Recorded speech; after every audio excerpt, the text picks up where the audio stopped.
Terima kasih, pemirsa Anda masih bersama kami Damai Nusaku. Dalam segmentasi berikut ini Ustadz Taufikur Rahman akan menjelaskan kepada kita untuk memahami sebuah pesan yang sangat luar biasa. Bagaimanakah musibah mampu membawa umat kembali kepada Allah? Ada saja yang kembali tetapi ada juga yang justru malah mengkafiri Allah. Lantas bagaimanakah kita menerjemahkan ayat ini? Silakan Ustadz.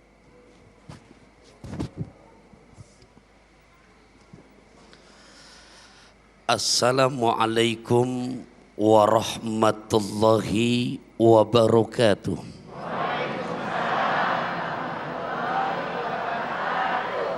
Hamdan wa syukran lillah, salatan wa salaman daimaini ala rasulillah, sayyidina wa maulana Muhammad ibn Abdillah, la hawla wa la quwata illa billah.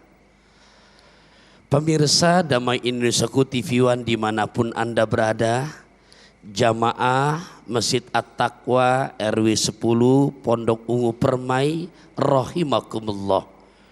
Guru kita yang baru saja menyampaikan mauidhah hasanah, Adinda Al-Ustadz Kiai Fatih, juga pengatur acara kita setia Ustadz Agung Izul Haq, sepat gabus lele, cepat bagus enggak bertele-tele. Ke Keranji membeli duku, kurang semangat. Ke Keranji membeli duku, lewat turunan ada yang jual asinan. Kita yang ngaji di Damai Indonesiaku, insya Allah tayangan tontonan selalu memberikan tuntunan. Kalau tadi guru kita telah menjelaskan mana itu ujian, mana itu teguran, dan mana itu azab. Nah, semua yang terjadi bukan kata saya, Allah telah menetapkan di surat ke-64 juz ke-28 tepatnya pada ayat ke-11. Tandai surat ke-64 At-Taghabun juz 28 ayat 11. Apa bahasa firman Allah? Ma asoba min musibatin illa biiznillah. Tidaklah setiap musibah yang terjadi menimpa kepada hamba-hambanya melainkan atas izinnya. Jadi yang dialami oleh saudara-saudara kita di wilayah Cianjur, kita sebagai orang beriman harus meyakini adalah izin Allah. Tapi lihat dan perhatikan lanjutan ayat ini. Wa may yu'min billah yahdi qalbah. Siapa orang yang beriman kepada Allah, dengan adanya bencana yang Allah berikan ke muka bumi ini, yahdi qalbah, pasti akan bertambah petunjuk ke dalam hatinya. Apa sebab? Di ujungnya ini sebagai benar-betul Allah membuka bagaimana tingkah laku kita. Wallahu bikulli syai'in alim. Karena Allah maha tahu dengan apa-apa yang dilakukan oleh hambanya. Bu, Pak, baik yang di Cianjur, baik kita yang di Bekasi, intinya kita di dunia ini milik kita apa numpang? Punten, milik kita apa numpang? Baiknya kalau orang numpang harus tahu diri nggak sama yang dinumpangin. Saya numpang di rumah ibu, numpang, tapi saya ngatur yang punya rumah, itu namanya saya tamu songong. Betul apa enggak, Pak? Kenapa? Karena dunia ini ada yang punyanya. Oke, buat kita nih yang di Bekasi, yang di Jakarta, yang di Sukabumi, intinya memang tetangga dengan Cianjur. Yuk, satu hadis menjadi renungan buat kita. Dan ini terbilang hadis qudsi.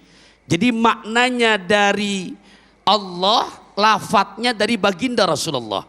Supaya yang di Cianjur juga makin termotivasi, kita pun yang di Bekasi, yang di Jakarta, yang di Sukabumi, yang di Jawa Barat lainnya juga betul-betul mawas diri jangan sampai kejadian terjadi lagi di kampung kita, di saudara kita di Cianjur, bahkan untuk Indonesia tercinta. Setuju? Nabi menyebutkan hadis qudsinya ini, innallaha ta'ala yaqul, Sungguh Allah Ta'ala berfirman, inni la'ahummu bi ahlil ardi azaban. Allah sebenarnya udah gregetan banget ngelihat hamba-hambanya yang numpang di muka bumi, tapi numpang nggak tahu diri. Ustadz nggak tahu diri gimana? Banyak saudara kita yang soleh dan soleha, tapi juga kita nggak pungkiri banyak gak yang makin tambah maksiat. Banyak apa enggak? Ngelihat yang akhwat, ibu-ibu yang kadang-kadang nggak punya iman, fenomena zaman now makin betul-betul ketara. Umur udah 40 tahun punten, tapi urusan aurat masih lebih demen pakai umur 6 tahun. Ada nggak begitu loh? Ada. Banyak tuh ada nambahin.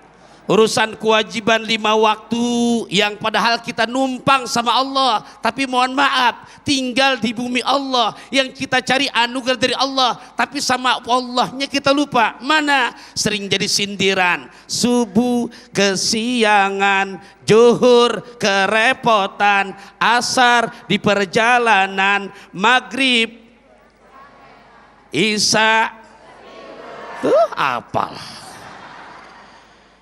Nah pada hari ini di kesempatan yang singkat ini mengingatkan buat diri Al-Fakir, juga untuk kita semua dan juga saudara-saudara kita di Cianjur, Nabi memesankan 3 macam amalan kata Nabi.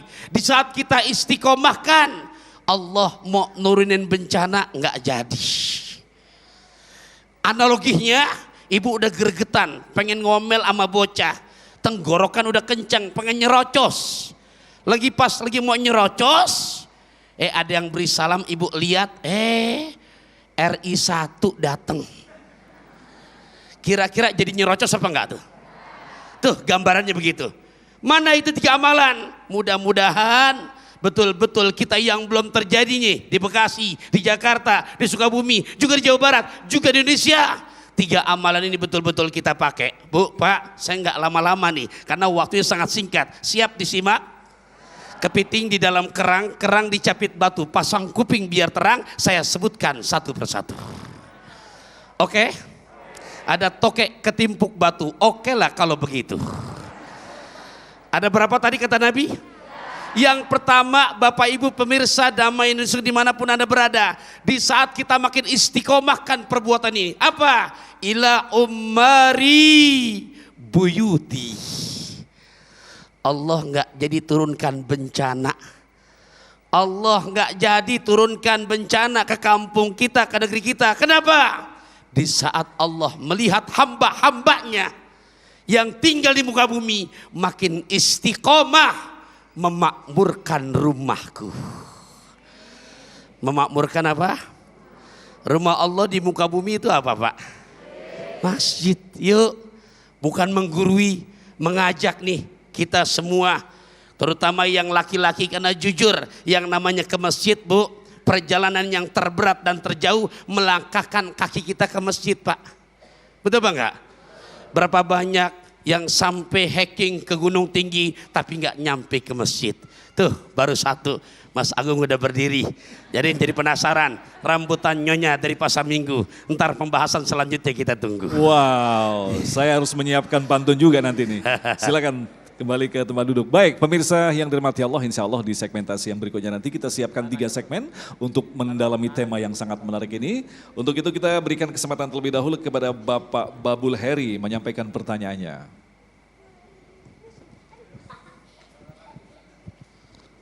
Assalamualaikum warahmatullahi wabarakatuh. Perkenalkan, nama saya Babul Heri, Jamaah Masjid At-Taqwa. Saya mau bertanya Ustadz, saya sebagai muslim yakin ini gempa sebagai ujian, tapi bagaimana dengan umat lain? Dan kita sebagai orang tua, bagaimana tidak pernah mengajarkan anaknya akhlak-akhlak yang baik dan tidak pernah mengajak anak-anaknya ke masjid? Itu apakah sebagai musibah atau ujian? Mungkin itu saja Ustadz pertanyaan saya. Baik. Wassalamualaikum warahmatullahi wabarakatuh. Waalaikumsalam warahmatullahi wabarakatuh. Pertanyaan yang sangat luar biasa sekali. Kita akan jawab selepas pesan-pesan berikut ini. Tetaplah bersama kami Damai Indonesiaku.